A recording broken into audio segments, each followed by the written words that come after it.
questão 6 é a única questão que nós vamos resolver aqui no conteúdo de potencial elétrico para corpo extenso, tá? Então, nós temos uma barra fina não condutora de comprimento L, que possui uma densidade linear de cargas positivas lambda. Eu quero saber o potencial elétrico V produzido pela barra num ponto P, situado a uma distância perpendicular da extremidade esquerda da barra, tá? É um daqueles problemas que eu não tenho valores numéricos, então nós vamos acabar deduzindo uma equação que poderá ser utilizada em casos similares, né? Que eu tenha barras finas não condutoras para manter as cargas fixas, tá? Essa é a questão do material não ser condutor.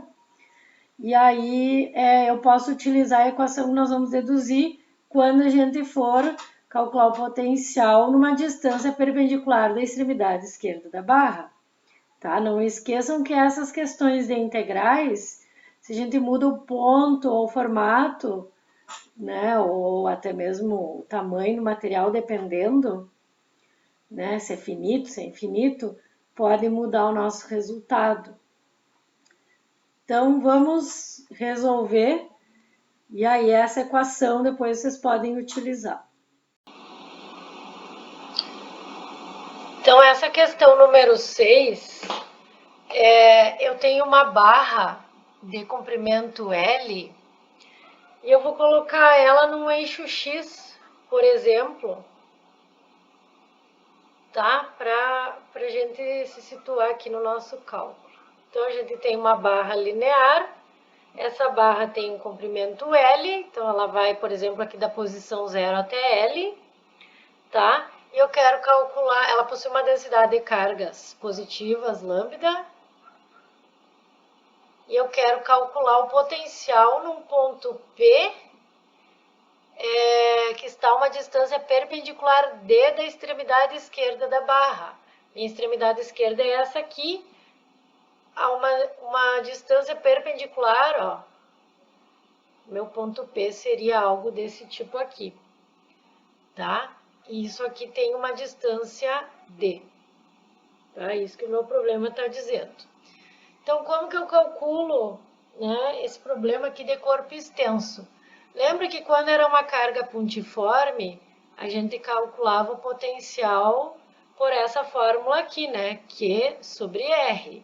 Mas quando a gente tem um corpo extenso, a gente divide o nosso corpo em vários pedacinhos com contribuições de carga de Q e vai vendo as contribuições agora para o potencial dV, ó.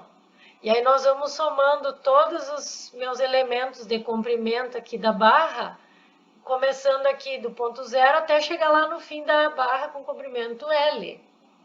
Então, nós vamos somar sobre todos os elementos infinitesimais aqui de carga, né? Para ter a contribuição para o potencial total aqui, ó. O potencial total é a soma dos potenciais, né? Só que como são elementos bem pequenos e eu tenho muitos termos a considerar, essa soma acaba virando uma integral, né? O meu V é integral de dV e dV vale isso aqui. Então, eu vou ir somando pedacinho por pedacinho aqui, ó, no meu comprimento da barra, até chegar lá num ponto onde eu vou estar considerando esse pedacinho aqui final da barra, que é o ponto lá onde x é igual a L. Só que eu estou calculando, lembra, que o potencial num ponto P aqui, ó, situado a uma distância D da extremidade esquerda. Então, lembram que a gente sempre diz que a distância que eu estou considerando aqui entre um elemento de carga e o ponto é a minha distância Rzinho? Nesse caso aqui, a minha distância Rzinho está aqui, ó. Só que nesse caso, a distância do elemento de carga e do ponto Rzinho, ó, não é mais o mesmo D. Então, na verdade, eu vou somando esses termos de comprimento da barra e cada termo vai ter uma distância R variável aqui, ó. R é um elemento variável. Estão conseguindo enxergar? Aqui ele vale isso, quando eu tiver aqui ele vale alguma coisa assim, ó. Sempre hipotenusa de triângulo, né?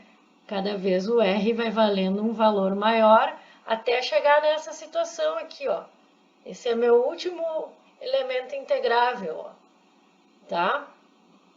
Então, essa é a minha distância R aqui, ó. Ela é uma distância variável, quando eu for somando os elementos de as contribuições de carga de Q aqui, ó, o meu comprimento da barra, tá? Então, lembram que também quando a gente resolve essa integral, isso aqui fica assim, né? 1 sobre 4π ε0 e aí essa integral fica assim, ó, dq sobre r. A gente não costuma trabalhar com esse elemento de carga. A gente costuma escrever em termos da densidade de carga, que no meu caso aqui ela é lambda, uma densidade linear, né? Lambda, densidade linear, é a carga pelo comprimento. Densidade é carga sobre comprimento, tá? Isso para o todo, mas se eu considerar esses pequenos elementos infinitesimais, se a minha carga é distribuída uniformemente, isso vale para o todo ou vale para um pedacinho, tá? Então, eu também posso escrever dessa forma aqui. A densidade linear vale para o todo ou vale para o pedacinho de carga dq.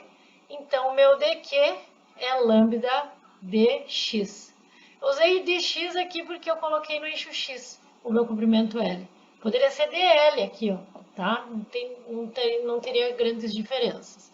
Então, isso aqui vai ser 1 sobre 4π ε0, integral de lambda dx dividido por r. Lambda é a densidade de carga, é um valor constante.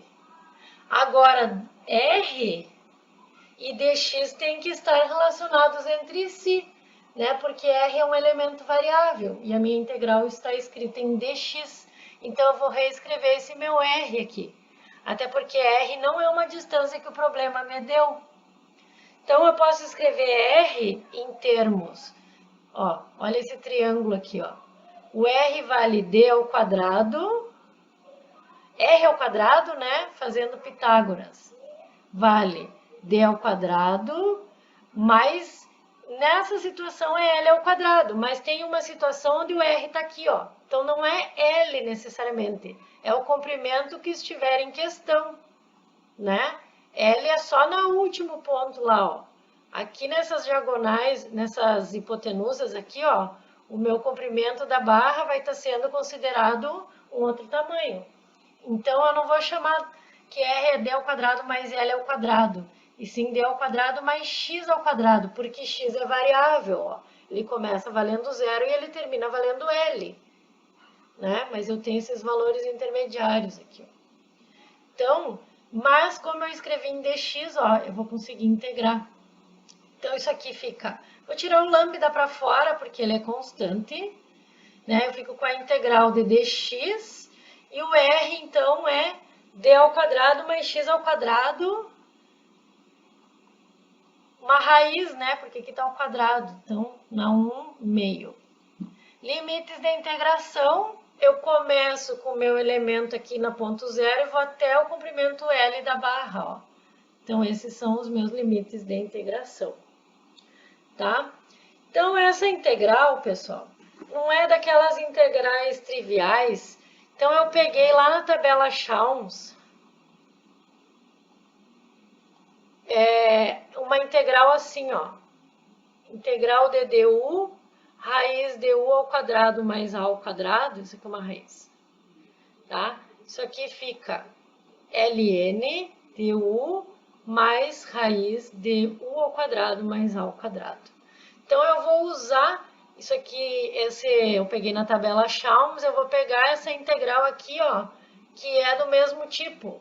Só que no meu caso aqui é dx, né? Aqui é du, então o meu x está para o u, assim como o meu d está para o a aqui, ó.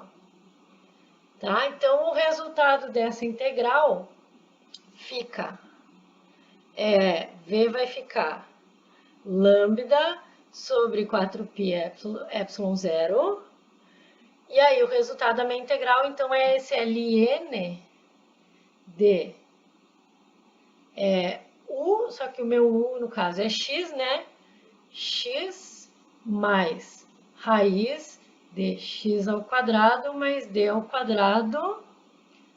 E eu ainda tenho meus limites de integração, que eu não substituí de 0 até L. Então, vamos ajeitar melhor isso aqui.